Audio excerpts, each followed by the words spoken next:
वास्तविक ते सुंदर आहे. आपल्या आपल्या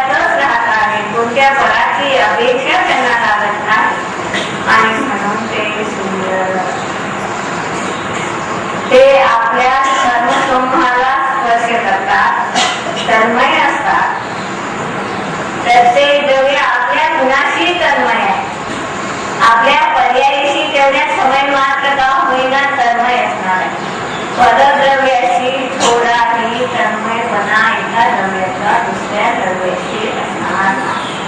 ही चार द्रव्य नियमाने आपल्याच परिणामाशी तन्मय आहे, आपल्या गुणकर्माशी तन्मय आहे. कोणत्याही द्रव्याच्या गुणांना पर्यायींना हे स्पर्शच होईल नाही. ही सर्व द्रव्य एक क्षेत्रावरही असूनही एकमेकांना किंचितही स्पर्श न करता अत्यंत नजीक राहतात. काही द्रव्ये लोकाकाशाच्या एका प्रदेशावर राहत आहेत.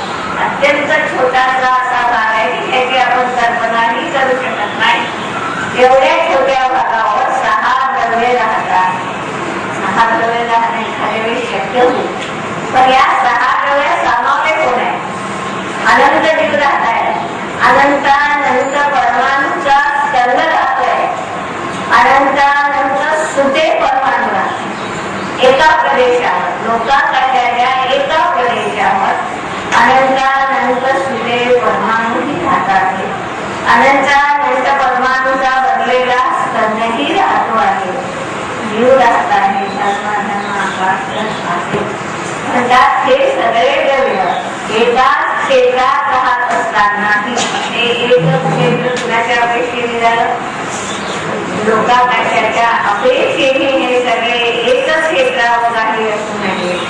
एकमेकांना किंचितही स्पर्श करीत नाही. अमूर्त द्रव्य असल्यामुळे एकमेकांना स्पर्शच करू शकत नाही. ते एकमेक होण्याचा प्रश्न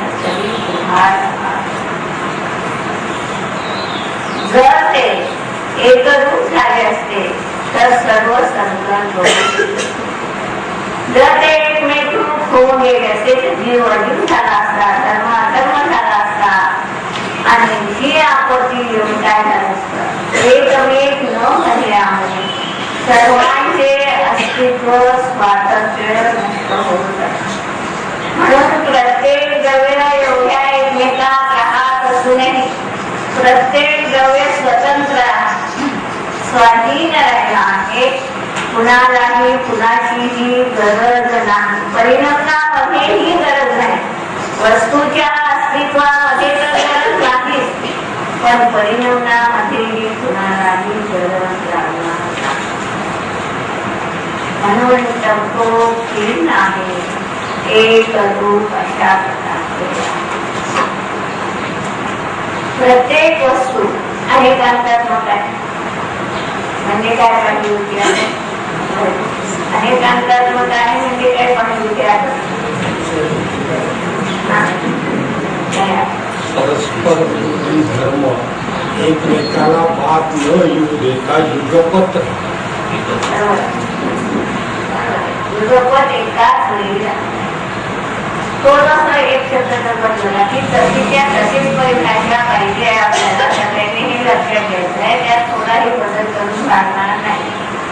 तशी परस्पर विरोधी भासणारे दोन धर्म. हे शब्द काय टाकला? भासणारे, विरोध नाही पण विरोधी भासवायचा आम्हाला.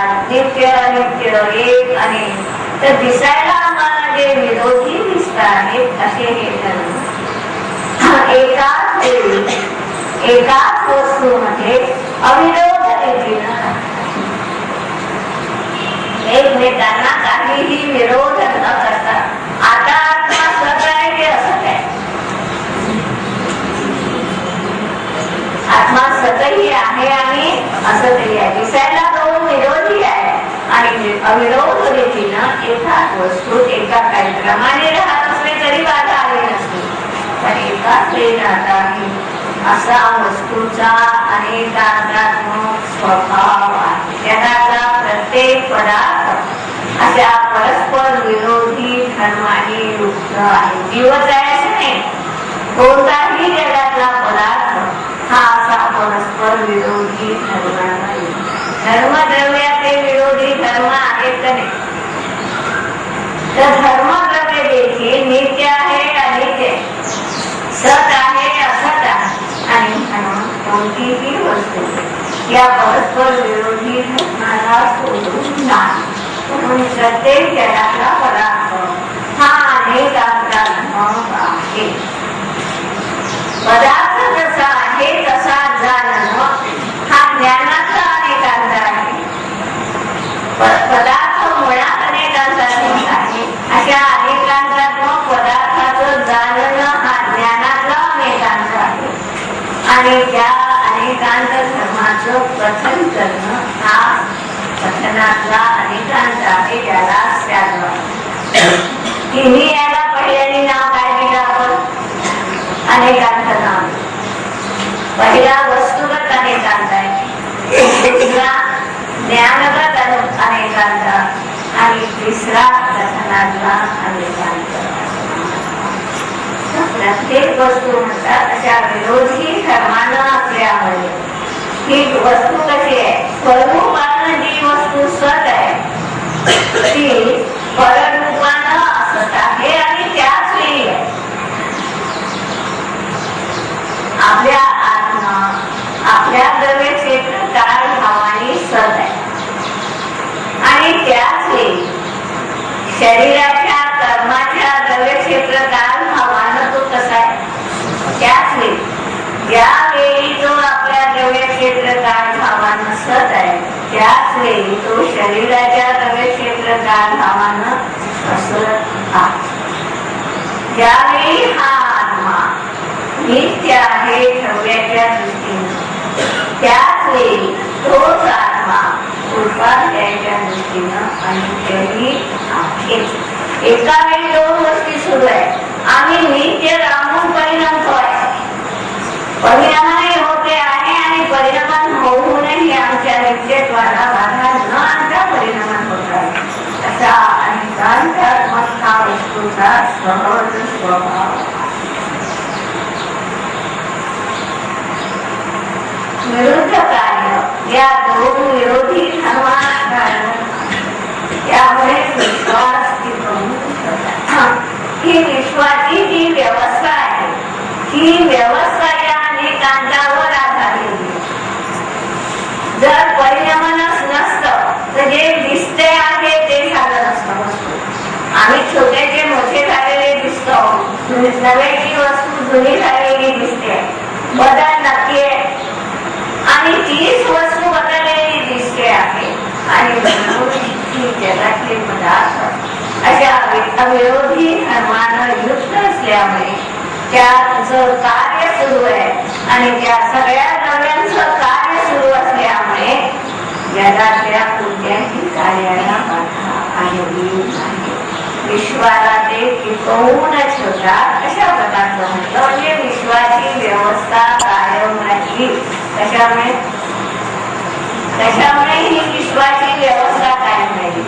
वस्तूच्या अनेकात्मक स्वभावामुळे ही वस्तूची सुंदरता कायम राहिलेली असते. एकत्व रूप आहे स्वसमयी. आपल्या एकत्वाला कधीही न सोडणारे आहे आणि म्हणून ती नियमाने आपल्यातच राहणारी अशी स्वसमयी. ही चार द्रव्ये सदा स्वसमयीच आहे. त्याच्यात परसमयता नाही. परसमयता जे येणार आहे ती दोन द्रव्यामध्ये जीवाची होते. परंतु ह्या जीवात बंधामुळे विसंवाद निर्माण हा असा स्वभाव आहे.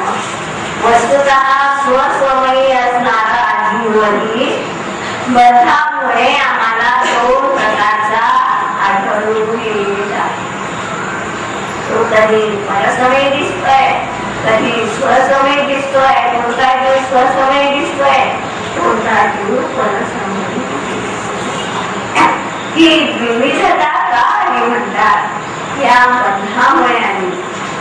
आता बंध म्हटला तरी परद्रव्य आला तर कर्माच्या बंधामुळे विविधता नाही आली. आज्ञाने या परच्या ठिकाणी एकत्वाचा अभ्यास केला आणि त्यामुळे हा विसंवाद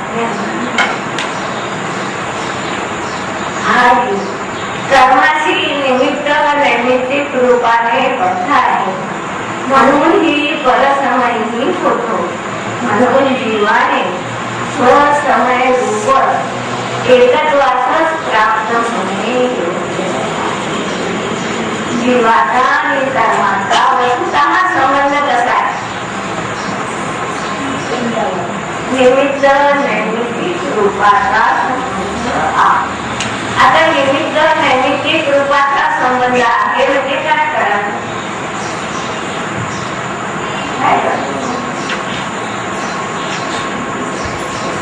निमित्त नैमित्तिक रूपाचा संबंध आहे म्हणजे काय करायचं? परिणामाच्या वेळी त्याची उपस्थिती आवश्यक असते. काय कळालं विनया?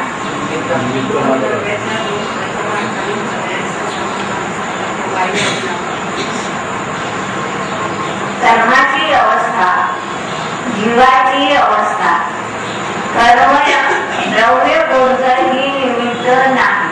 आणि मुळातला भाग लक्षात काय घेतलाय की दोन द्रव्यामध्ये निमित्त नैमित्तिकता नाही. हा पहिला भाग. आता दोन द्रव्याच्या दोन पर्यायीतही मागच्या पुढच्या पर्यायीत नाही. वर्तमान पर्यायीतच निमित्त नाही. कसा? आता मी आहे आणि आपण आहात सगळं. आता मी सांगते आहे, तुम्ही ऐकता आहात. हा कोणता संबंध झाला? निमित्त नैमित्तिक. आता माझी पर्याय निमित्त आहे का मी निमित्त आहे? तुमची ही पर्याय निमित्त आहे की तुम्ही निमित्त आहात? काय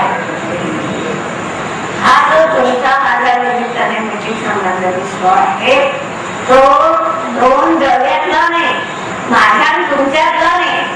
माझ्या या विशिष्ट पर्यायीचा आणि तुमच्या या विशिष्ट पर्यायीचा. आपण दोघे घरी होतो तेव्हा एकमेकांना निमित्त होतो. म्हणून शब्द काय आहे त्याच्यात? दोन द्रव्याच्या दोन वर्तमान पर्यायीमध्ये. तिसरा शब्द काय आहे? बाह्य अविनाभाव. तर थोडा शब्द डागडूग असला. अविनाभाव म्हणजे काय हा जर लक्षात घेतला तर ती गोष्ट लक्षात ठेवली. जिथं जीव आहे तिथं ज्ञान आहे का नाही? जिथं ज्ञान आहे तिथं जीव आहे. जिथं जीव आहे तिथं ज्ञान आहे. हा काय झाला? अविनाभाव झाला. या दोघांमध्ये अशा प्रकारची व्याप्ती आहे. आता हा किती द्रव्यातला अविनाभाव झाला? एकाच द्रव्यातला अविनाभाव आहे. त्याचं नाव निमित्त नैमित्तिक संबंध कधी पोहोचला. निमित्त नैमित्तिक संबंधामध्ये जेव्हा त्या दोन द्रव्याच्या दोन पर्यायीमध्ये अविनाभाव दिसतो म्हणून त्याला बाह्य नाव आलं. एका द्रव्यातल्या अविनाभावाला अंतरंग अविनाभाव केला. हा बाह्य अविनाभाव शब्द टाकलाय. त्याच्या दोन द्रव्याच्या दोन वर्तमान पर्यायीमध्ये असणारा हा जो बाह्य अविनाभाव त्याचं नाव आहे निमित्त नैमित्तिक. दोघं आहे एका खाली आले आपापल्या मधून आले. बिंदू पाहतो आपण. दोन समांतर रेषेतला प्रत्येक बिंदू कसा असेल? दोन समांतर रेषेतला प्रत्येक बिंदू कसा असेल? एकमेकांना समांतर राहील. म्हणजे एका खाली राहतील. जर दोन समांतर रेषा आहेत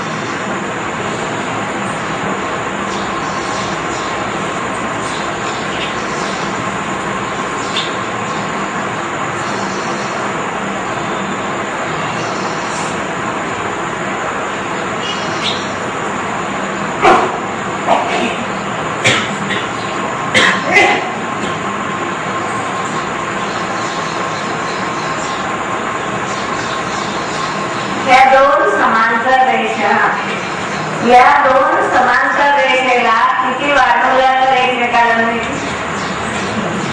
पहिला नियम हा नक्की झाला आपल्याजवळ की त्या कधी एकमेकाला मिळणार नाही.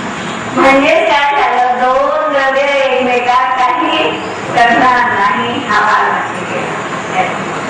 आता ह्या दोन द्रव्य रेषेची प्रत्येक बिंदू आपण समकाली आले.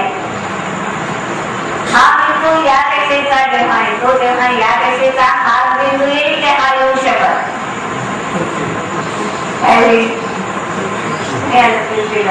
या बिंदूच्या वेळी हा बिंदू येऊ शकेल का नाही, आला तर ती समांतर रेषा लागणार नाही. जर समांतर रेषा बघतो आहे तर नियमाने यांचा समकार असलाच पाहिजे. नक्की झालं आपल्याला. आता हा भाग नक्की करायचा आहे मला की या बिंदूनं या बिंदूला आणलं की या बिंदूनं या बिंदूला दोघं आपापल्या मालिकेतून येत आहेत. एक बिंदू दुसऱ्या बिंदूला आणू शकत नाही आणि म्हणून हा जो निमित्त निर्मिती संबंध पाहतो हा अशा दोन द्रव्याच्या दोन पर्यायीमध्ये असा बाह्य अविनाभाव आहे. दोन द्रव्याचा असल्यामुळे त्याला बाह्य म्हटलं. समकार आहे, अविनाभाव आहे. हा नियम आहे नक्की की हा बिंदू असेल तेव्हा हाच राहील, हा असेल तेव्हा हा खरा. हा जो निमित्त निर्मिती संबंध आहे सगळा गोंधळ आपल्या जीवनात या निमित्त निर्मिती संबंधाबाबतचा आहे. आणि त्या निमित्त निर्मिती संबंधाला उपादान कारण मानतो. त्यातूनच कार्य घडते असं मानतो. कार्य आपल्यातूनच घडते आहे. ते कार्य घडत असताना दुसरं काय आहे हे पाहतो. निमित्त जरी उदाहरण असेल तरी लक्षात घेण्यासारखं आहे. गाडी प्लॅटफॉर्मवर केव्हा येते, तेव्हा गाडी प्लॅटफॉर्मवर केव्हा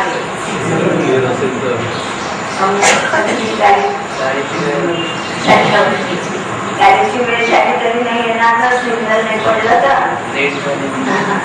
म्हणजे सिग्नल पडल्याशिवाय गाडी प्लॅटफॉर्मवर येत नाही. सिग्नल आलं तरी प्लॅटफॉर्मवर नाही. मग सिग्नलला गाडी आली तर नाही आली ते ती पडल्याशिवाय गाडी येत नाही आणि त्यानं गाडी आली नाही. दोन्ही गोष्टी नक्की आपल्याकडे. सिग्नल पडल्याशिवाय गाडी तिथे येत नाही आणि त्याने गाडी आणली नाही. तसं हा जो निमित्त निर्मिती संबंध असतो तो दोघं एकमेकात काहीही करत नाही पण दोघं एकमेकांना दाखवतात. सिग्नलला काम हे केलं आहे त्यावेळी गाडी आणण्याचं काम हे केलं. लाईन क्लिअर आहे हे दाखवलं. गाडी आपल्या स्वतःच्या योग्यतेनं आलेली असणार आहे. तर या निमित्त निर्मिती संबंधात जे गोंधळ आहेत आपले हे गोंधळ संपवावे लागणार आहे. आगमात खूप कठीण आहे याचं निमित्त निर्मिती स्वरूपात. धनंजय त्यांना हे दाखवायचं आहे की ज्यावेळी कर्माची ही अवस्था असेल त्यावेळी जीवाची अवस्था काय असेल. जर कर्माच्या मध्ये मिथ्यात्व कर्माचा उदय रूपाची अवस्था असेल तर जीव कसा आहे हे नक्की केलं आहे की जीव हा मिथ्या दृष्टी असेल. जीव मिथ्या दृष्टी आहे यांनी नक्की काय केलं त्यावेळी त्या जीवाच्या जीवनात मिथ्यात्व कर्माचा उदय असेल. ते एकमेकांना दाखवतात फक्त कधीही एकमेकांना उत्पन्न करू शकत नाही. एकमेकांमध्ये बदल करू शकत नाही. आपली पर्याय आपल्या काहीच प्रत्येक द्रव्याची येणार आहे. दुसऱ्या द्रव्याच्या पर्यायानं आपल्या पर्यायी काही बदल घडतो हे जैन तत्वज्ञान हे सांगणार आहे की हा निमित्त नैमित्तिक संबंध जरी असला तरी देखील ते एकमेकात काही घडत नाही. तर या निमित्त नैमित्तिक संबंधाला नीट न समजल्यामुळे आम्ही परसमयी झालो. सांगता येतात की वस्तुतः कर्म आणि आत्मा यामध्ये असा हा निमित्त नैमित्तिकच संबंध आहे फक्त. पण त्याला आम्ही उपादान उपादेय संबंध रूपात स्वीकारलं आणि म्हणून परसमयी झालो. हा जीव कर्माची निमित्त नैमित्तिक रूपाने बद्ध आहे. म्हणजे वस्तुतः जो जीवबद्ध कुणाशी झाला? आपल्या रागद्वेष परिणामाशी जीवबद्ध आहे, धर्माशी बद्ध आहे म्हणणं हे निमित्तच आहे. म्हणून परसमयी होतो. म्हणून जीवाने स्वसमय रूप एकत्वातच उत्थान प्राप्त करा. जसं ते कार्य विरोधी होत तसा उत्पाद्य आणि शौर्य यामध्येही विरोध आणि अविरोध आहे. उत्पाद्य हे विरोधी कार्य झालं आणि शौर्य हे अविरोधी कार्य, दोन्ही वेगळे आहे. ज्या पर्यायीचा वेळ होतो त्याही वेळी शौर्य आहे, ज्या पर्यायीचा उत्पाद होतो त्याही वेळी शौर्य कायम आहे. म्हणून हा जो अविरोध रूपाला असणारा वस्तूचा जो स्वभाव आहे तो उत्पाद वेळ शौर्याच्या द्वारेही दिसून येतो. म्हणून वाक्य ठेवलंय, उत्पाद वेळ हे विरुद्ध कार्य व शौर्य हे अविरुद्ध कार्य आहे. हे दोन्हीही कार्य वस्तुतः एकाच वेळी सुरू आहे. ज्यावेळी उत्पादन आहे त्याच वेळी वस्तू शौर्य रूपात शुभ अशुभ भावात समरस होणे अटकणे ही परसमयता असणार. हा महत्वाचा लक्षात घेतलाय की परसमयता म्हणजे काय झालं? आम्ही आमच्या एक तर शुभ भावात अटकतो, एक तर नियमाने आम्ही आमच्या अशुभ भावात अडकलेलो असतो. तर हा शुभ किंवा अशुभ भाव हा गंभीर विकार आहे, जीवाला बंधनात टाकणारा आहे. त्याच्याशी समरसता हा सुसंवाद आहे. हीच परसमयता असणार आहे. तर या दाखवेच्या तीन गोष्टी दाखवायच्या आहेत की सगळे द्रव्य आपल्या गुणपर्यायी राहत आहेत. आपल्या गुणपर्यायीला आपल्या प्रदेशाला सोडून जात नाही म्हणून सुंदर. दुसरं त्यांना हे दाखवायचं आहे की सगळ्यात जाणणारं तत्व जीवच आहे आणि म्हणून सगळ्यात सुंदर जीवच आहे. आणि तिसरं सांगायचं आहे की भेदज्ञानी जीव हा सुंदर आहे, मुख्य दृष्टीने हा सुंदर नाही. सुंदर असणाऱ्या अशा न्यायस्वरूपी शुद्धात्म्याची जेव्हा उपासना करतो तेव्हा हा पर्यायी न सुंदर होतो. शुद्ध आत्मा स्वभावानं सुंदर आहे आणि त्या शुद्धात्म्याचं लक्ष ज्यावेळी आम्ही करतो तेव्हा हा जीव पर्यायी नाही सुंदर. आणि म्हणून अभेद रत्नत्रयाने जेव्हा हा जीव परिणत होतो त्यावेळी तो पर्यायासाठी सुंदर. ज्ञानावरण कर्म, ज्ञानावर आवरण लागते, ज्ञान होऊ देत नाही. आगमात असं वाक्य आहे. काय वाक्य? ज्ञानावरण कर्म, ज्ञान ज्ञानावर आवरण टाकते. होऊ देत नाही हा शब्द तिथं नाही आहे. ज्ञानावरण कर्म ज्ञानावर आवरण टाकते म्हणजे ज्ञानावरण कर्माने ज्ञान होऊ दिलं नाही असं आहे. ज्ञानावरण कर्माने आवरण टाक. केवळ ज्ञानावरण कर्माने आपल्या केवळ ज्ञानावर आवरण टाकलाय. केवळ ज्ञान आपल्याला नाही. तर केवळ ज्ञानावरण कर्मामुळे केवळ ज्ञान नाही असं आहे तर हा प्रश्न सोडवायचा. हे निमित्त दाखवणार आहे. त्याच्यामुळे जीवाच्या स्वभावाचा घात होत नाही. कर्माने जीवाच्या स्वभावाचा घात केला हा व्यवहार आहे. हे निमित्ताचं कथन आहे. हे वस्तू व्यवस्थेचं कथन नाही. घात जीवाने आपला घात आपणच केला. आपल्या अधिकारानं, आपल्या विचारानं कर्माने आपला घात केला. हे म्हणणं निमित्त दाखवणार आहे.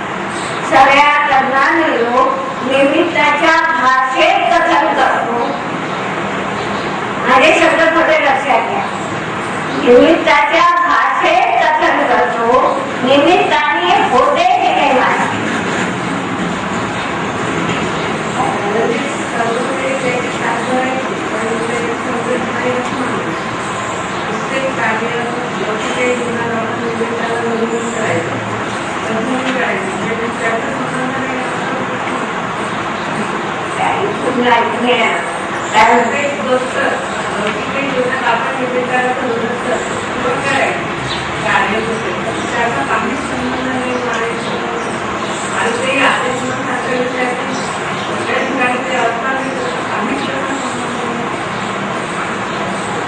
निमित्त असणं आणि निमित्तानं काही करणं, या दोन मध्ये काही अंतर आहे की दोन एकच आहे?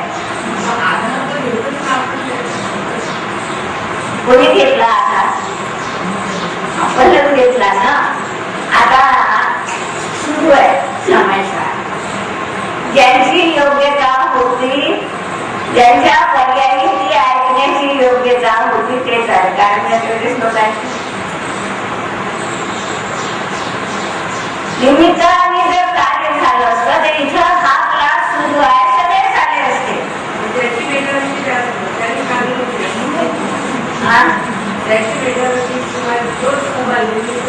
तेव्हा ज्याचं उपादान आलं असेल तोच निमित्ताला निमित्त बनवते. ज्याचं उपादान नाही आलं त्याच्यासाठी निमित्त सांगूही करू शकत नाही. काय करणार? ते आपलं काम करतं. निमित्त थोडंसही काही करते कर्तव्यात ही मान्यता मनातून काढायची आपल्याला. समय साथ हे ऐकायचं आहे तो यासाठी की जी आपल्या जीवनात घट्ट बसलेली मान्यता आहे की निमित्ताशिवाय होत नाही, निमित्त काही बदल करते, त्याच्या काही प्रभावना करते, ह्या सगळ्या आपल्या कल्पना चुकीच्या आहेत. वस्तुतः निमित्त आपण काय करतो आहोत, काय होते आहे आपल्यात ते दाखवते. आणि म्हणून निमित्ताचं कथन आहे. जीवाचा पर्याय हा आता आपण सांगू की इथं आला तर सगळ्या जीवांचा पर्याय शुभ आहे. ठाकून सांगू शकतो. कोणाच्या मनात घरचा विकल्प असेल, कोणाच्या मनात व्यापाराचा विकल्प असेल, कोणाच्या मनात द्वेषाचा असेल, क्रोधाचा. ही गोष्ट आपण निमित्त एकच आहे म्हणून कार्य सगळ्यांचं एकच होईल असं नाहीये. कार्य त्याच्या उपादानात इतके जण आहेत, सगळ्यांनी सारखं समजलं आहे. निमित्त एक आहे, ऐकणारे अनेक आहेत. अनेकांनी आपापल्या खोलीनं स्वीकारलं.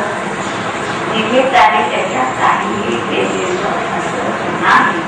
हा जैन तत्वज्ञानाचा मुळातला भाग आहे. प्रत्येक जगाला स्वतंत्र ठेवणारा आहे. आम्ही जेव्हा निमित्त काही करतो हे मानतो तेव्हा मूळ तत्वाला मात्र येते की जगातला प्रत्येक पदार्थ स्वतंत्र आहे याचा स्वीकार आणि ते जैन तत्वज्ञानाला मान्य नाही. पहिलं परिभाषा देते की प्रत्येक जगातला पदार्थ हा स्वतंत्र आहे, स्वतः सिद्ध आहे. त्याला कुणी उत्पन्न करत नाही, कुणी नष्ट करत नाही, त्याच्यात कुणी बदल घडवत नाही. त्याचं जे परिणाम आहे ते त्याच्याच उपादाचे प्रयोग येते, त्याच्याच स्थानी सर्व घडणार. पुढचा प्रश्न तुम्ही विचारणारा इथे या कशाला? ज्यावेळी जे परिणाम होणार आहे निमित्त काही करत नाही तर कामधाम सोडून इथे यायचं कशाला? हा पुढचा प्रश्न तुम्हाला येत होता. तर यायचं कशाला हा प्रश्न उभाच राहू शकत नाही. तुमच्या पर्यायी जेव्हा यायचा योग आहे तुम्हाला यायचा भाव झाल्याशिवाय राहणार नाही. आणि आम्ही कितीही सांगितलं ओरडून तुमच्या पर्यायी तो स्वतः नसेल तर तुम्ही येऊ शकत. हा आपण नेहमी अनुभवात घेणारी गोष्ट आहे. आम्ही सगळ्यांना म्हणतो, जेवढ्यांना म्हणतो तेवढे सगळे येतात.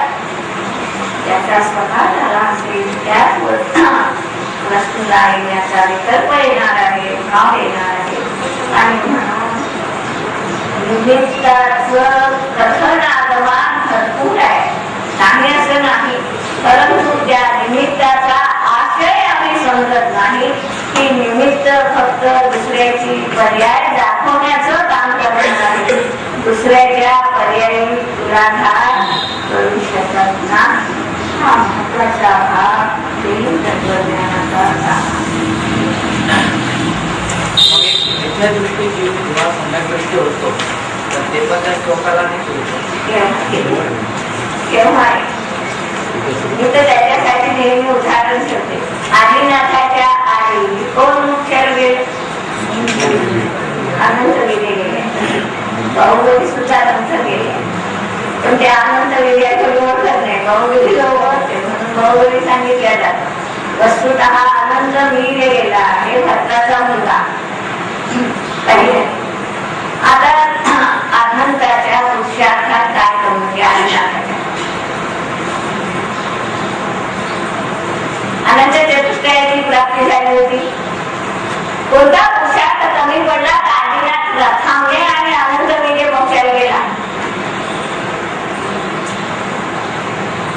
त्यांचा मोक्षाला जाण्याचा काळ आला होता, तो मोक्षाला गेला, अजून यांचा काळ यायचा होता आणि म्हणून आदिनाथ मोक्षाला गेले. प्रत्येक पर्यायीचाही स्वकाल आहे, ती तिच्या स्वकाला न देणार. तुम्ही तिला मागे पुढे करू शकत नाही. स्वातंत्र्य देत आहे जैन तत्वज्ञान की आपणही आपल्या पर्यायीलाही मागे पुढे करू शकत नाही, तर दुसऱ्याच्या पर्यायीला मागे पुढे कसं करू शकतो?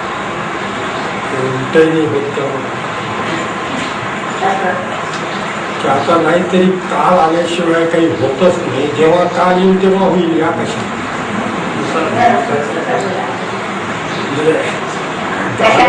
आनंद वीर्य पहिले आदिनाथ नंतर गेले, त्यांचा काळ यायचा होता. म्हणजे झालं काय? त्यांच्या करण्याला काही झालं नाही, त्यांचा योग होता तेव्हा झालं, पण आपला योग असेल तेव्हा होईल ना. आम्ही तेच म्हणणार तुम्हाला, तुमचा योग असेल तरच पैसा मिळेल, त्याच्यासाठी जाते शेतीवर काय होत नाही, ते जमत नाही ना. शाळेला दवाखान्यात बसायची काय जरूर आहे?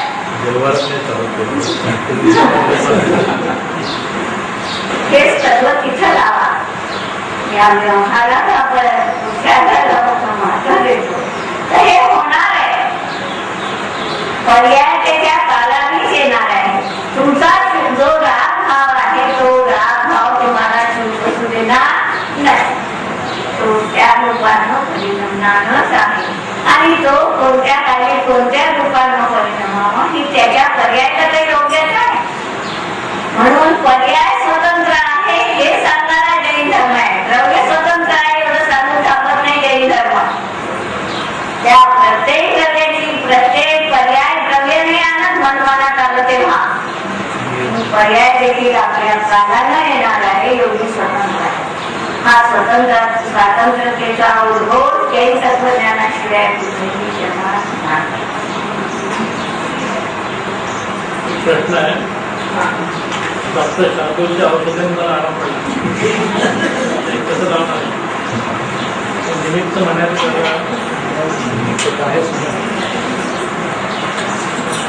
कुणाला निमित्त पडलं आणि थोडा विचार करून तुम्ही उत्तर द्या. औषधही निमित्त शेवटी शरीराच्या प्रक्रियेला. म्हणून हा महत्वाचा आहे. उदराचा तो संश्लेष संबंध सांगितला तो महत्वाचा आहे. आपल्या जैन तत्वज्ञानात उदराच्या बंधाला संश्लेष संबंध म्हणतात. जीव उदराच्या बंधाला परस्पर अवगाव संबंध केला होता. तर या दोन मध्ये उदगलत असल्यामुळे अशा प्रकारचा उपचार होऊ शकतो. कारण त्यांनी सांगितलंय बंधे जितो परिणामितो. बंध झाल्यानंतर ते एकमेकांना काही मिसळल्यासारखा व्यवहार होऊ शकतो. वस्तुतः तिथेही ते एक होत नाही, पण बंधामुळे असा उपचार होऊ शकतो. तर तिथं ते निमित्तच आहे. शेवटी देवी कारण निमित्त असणार आहे औषध. आपल्या काळ स्वतः राहिल्याशिवाय त्याने चारला बदलून द्यावं लागते गोळ्या. आमच्या पर्यायीचा संस्थेचा बरोबरला काळ आला नाही तर त्यालाही तशा प्रकारचं ज्ञानात येईल नाही हा महत्वाचा.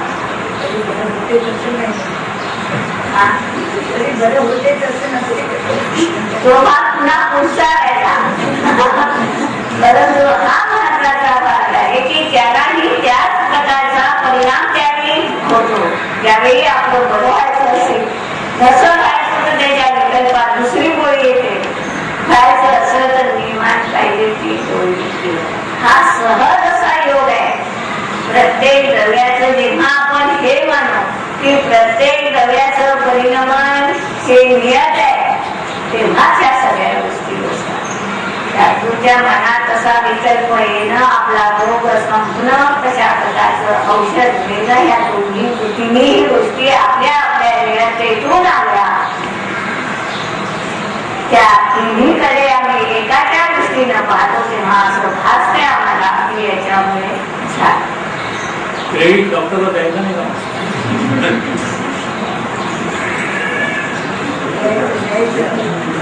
क्रेडिट व्यवहारात क्रेडिट देणं भाग. समजा जैन धर्म बोलायला मला करत नाही. हे आता तुम्ही जर असं म्हटलं तुम्ही काहीच नाही सांगितलं मला सरळ ते होईल की तर बोलणं हेच ठेवा की तुमच्यामुळे आम्हाला कळलं. पण माना काय मान्य हे घ्यायचं आहे आम्हाला. खोटं नाही आहे. ही खरी व्यवस्था आहे. जे बोलतो ते खोट आहे. आपण जे म्हणतोय की तुमच्यामुळे आम्हाला समजलं, समयसारमुळे आम्ही म्हणणार आम्हाला दृष्टी आली. समयसार दृष्टी दिली काय आपल्याला? आमची पर्याय आम्ही बनवली ना. परंतु बोला हेच आहे. बोलण्यात व्यवहारात ही भाषा लागली. पण त्या भाषेचा आशय समजावा लागतो की याच्या मनामध्ये काय विकल्प आहे. समयसार वाचल्यामुळे आमच्या परिणतीत सहज कशा प्रकारचा योग आलेला असणार. समयसार कोणतंही दुसरं द्रव्य आमच्या परिणामात काही घडवू शकते अशी व्यवस्था नाही. पण म्हटल्या जाणार आहे हा व्यवहार होणार आहे. आता तुम्ही वस्तुतः तुम्हाला म्हणणार आहे की तुमच्या आई बाबांनी तुम्हाला जन्म दिला नाही.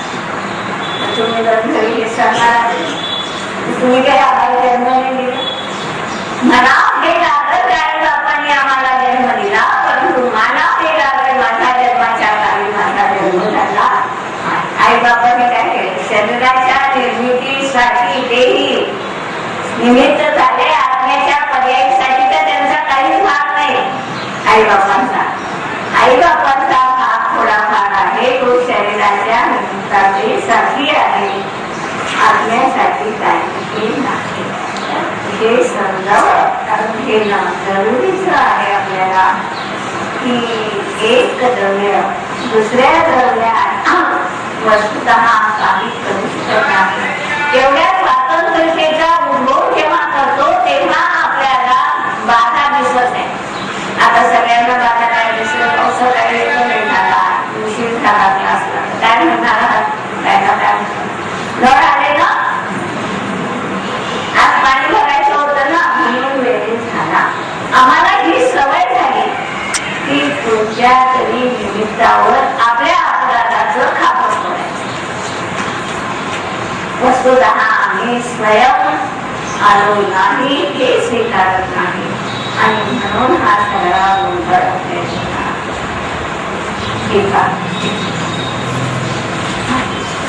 समय शब्देन अर्थ सामान्येन सर्व एव अर्थो अभिधीयते. समय या शब्दाच्या द्वारे सामान्यानं जगातले सगळेच्या सगळे पदार्थ सांगितले जातात. समयते का? समयाची परिभाषा करताय. समयते एकी भावेन स्वगुण पर्यायान गच्छति इति निरुक्तेः. जो समरस हो एक भाव रूपानं आपापल्या गुणपर्यायी व्याप्त हो गच्छतीचा अर्थ जातो म्हणजेच व्याप्त हो ही समयाची परिभाषा आहे. सर्वत्र धर्म अधर्म आकाश काल उद्गल जीवद्रव्यात्मनि लोके ये यावन्तः के अपि अर्थाः ते सर्व एव स्वकीय द्रव्यान्तरमग्नाः अनंत स्वधर्मचक्र चुम्बिनो अपि परस्परम् अचुम्बन्तः अत्यंत प्रत्यासक्तो नित्यम् एव स्वरूपात् अपतन्तः पररूपेण अपरिणामात् अविनष्ट अनंत व्यक्तित्वात् संपूर्णा इव तिष्ठन्तः. समस्त विरुद्ध कार्य हेतुतया शाश्वत एव विश्वम् अनुगृह्णन्तो नियतम् एकत्व निश्चयगतत्वेन सौन्दर्यम् आकर्षयते. प्रकारान्तरेण सर्वसत्तरान् दोषाः जगात धर्म अधर्म आकाश उद्गल जीव हे सगळं म्हणजेच लोक आहे विश्वात. हे आपले अर्थाः हे सगळेच्या सगळे पदार्थ स्वकीय द्रव्यांतरमग्नाः ते कुठं आहे कुठं समाधान झाले आहे म्हणतात आपल्या द्रव्यामध्ये अंतर्मग्न आहे. जो तो आपल्या घरात खुश आहे त्याला परधया जाण्याची भावना नाही. स्वधर्म चक्र चुंबिनो अपि प्रत्येक द्रव्य आपले जे धर्म आहेत आपला जो स्वभाव आहे गुण आहे त्या सगळ्या समान चक्र म्हणजे समूह हा गुणांचा पर्यायीचा जो समूह आहे चुंबिनो अपि म्हणजे प्रत्येक द्रव्य चुंबन घेत आहे कुणाचं सुंदरच खेळवला सुंदरच खेळवला आचार्याने की प्रत्येक ते चुंबन घेत आहे कुणाचं घेत आहे आपल्या द्रव्य पर्यायाचं ते चुंबन घेत आहे. परस्परम अचुंबनतः इतक्या नजीक राहत असूनही परस्पर एकमेकांचा स्पर्शही नाही तर चुंबन घ्यायचा प्रश्नच कधी उभा राहत नाही.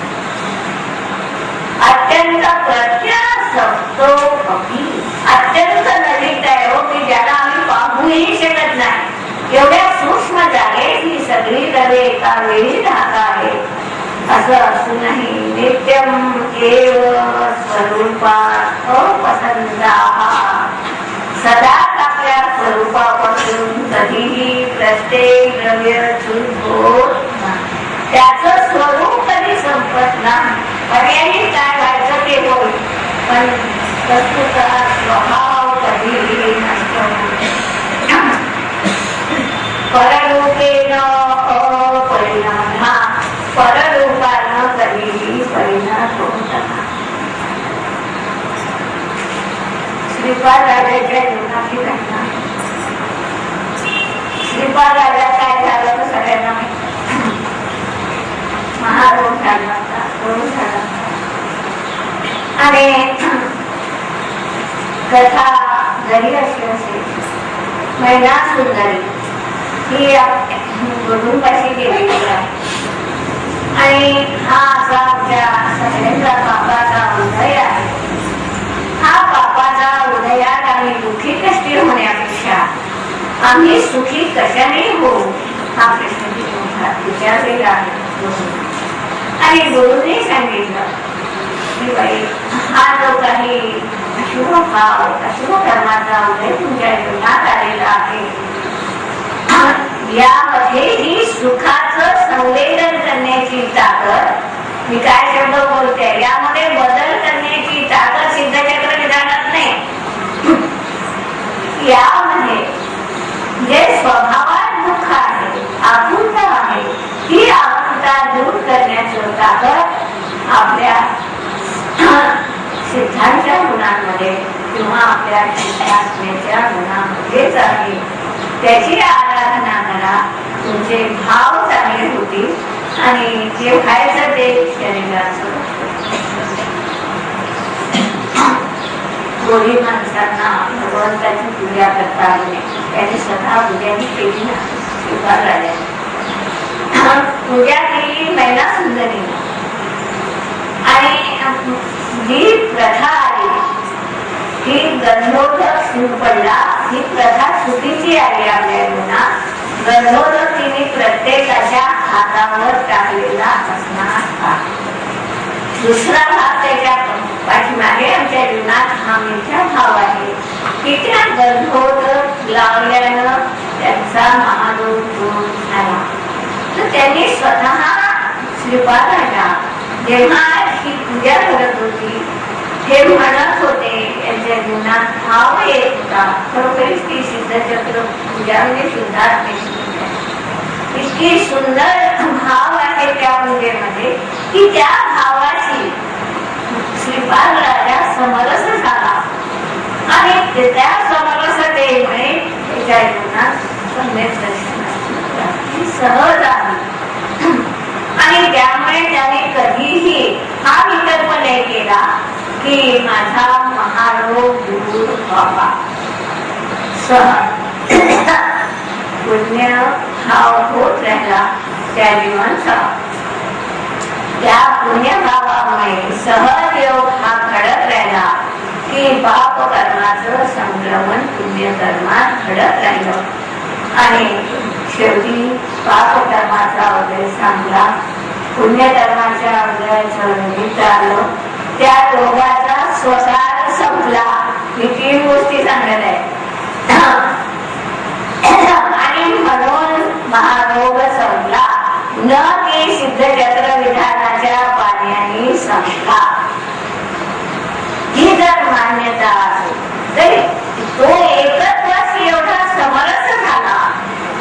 त्या पूजेचे एकत्वाचं कथन होतं, शुद्धात्म्याचं कथन होतं. त्या कथनाशी या श्रीपादाचार्यांची पर्याय किंवा त्यांचे कुटुंब त्या सर्वांची पर्याय एवढी समरस झाली, तन्मय झाली की आपोआप त्यांच्या जीवनामध्ये हा पापोभाव पापकर्माचं संक्रमण कर्माच्या कालाने घडलं आणि दोघांचा काळ एक पाहून असं म्हटल्या गेलं की सिद्धचक्राच्या विधानामुळे त्यांचा रोग बरा झाला.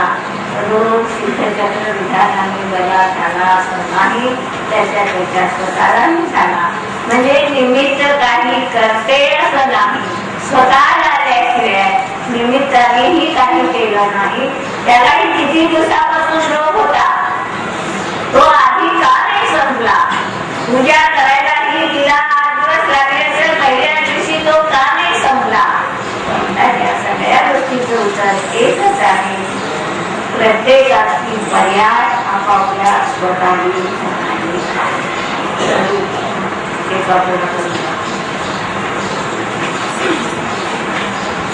म्हणून पररूपेण अपरिणमना अविनष्ट अनंत व्यक्तित्वात टंकोत्तीर्णाः इव तिष्ठन्तः.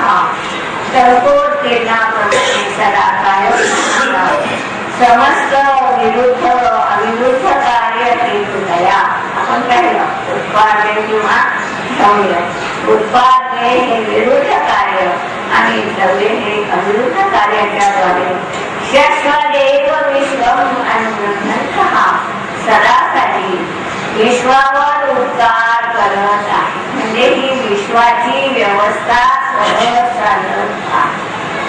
नित्यम एव एकत्व निश्चयगतेन सौंदर्यम आपद्यते. आपल्याला खरं सुंदर व्हायचं असेल तर या एकत्वाचा आश्रय करा, या शुद्धात्म्याचा आश्रय करा.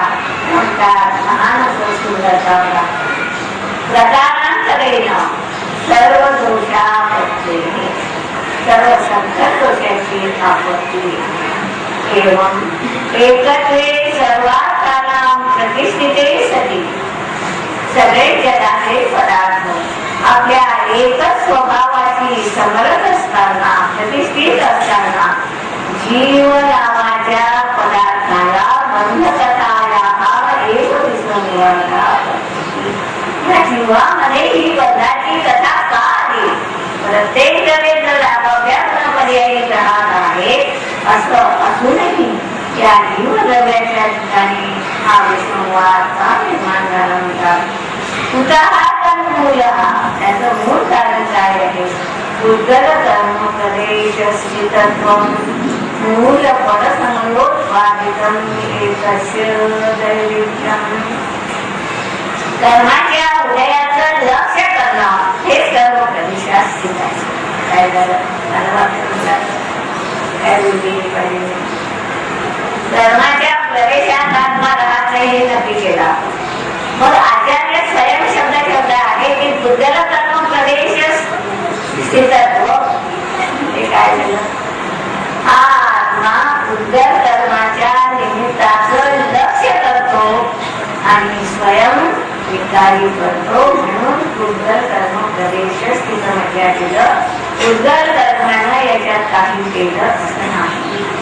एकस्य दैविध्यम. म्हणून या आत्म्याला पदसमयता स्वसमयता ही विविधता आहे. अतः समयस्य एकत्वम एव